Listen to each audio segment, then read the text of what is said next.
I am utilizing the Bid Integrations plugin to establish a connection between these two platforms. Let's go to Bid Integration Dashboard.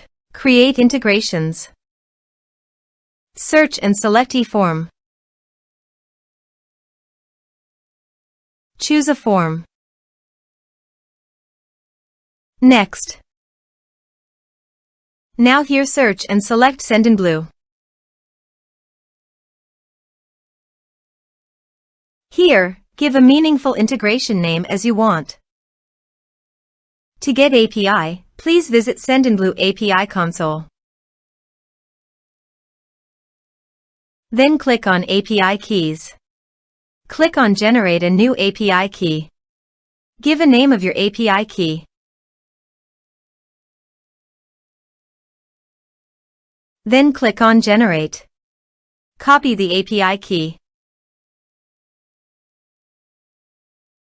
and paste it here. Click on Authorize. Authorization is successful. Click Next. Now choose a list from the drop-down.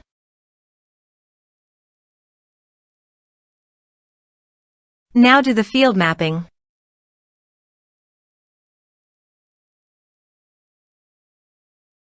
Here are several advanced features available for you to utilize according to your specific requirements. Here is the conditional logic. You can use it if you want. If the condition matches, then the data you will send to Sendinblue. Then click Next. Now save the integration. Let's submit the form.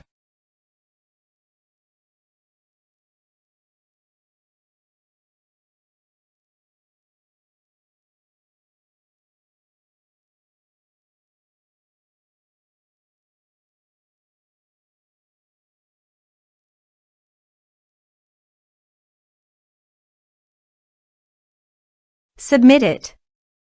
Form submitted successfully. Now go to Sendinblue. Navigate to Contacts. Then go to the desired list. Here is the data that came into Sendinblue through the integration. Thanks for watching.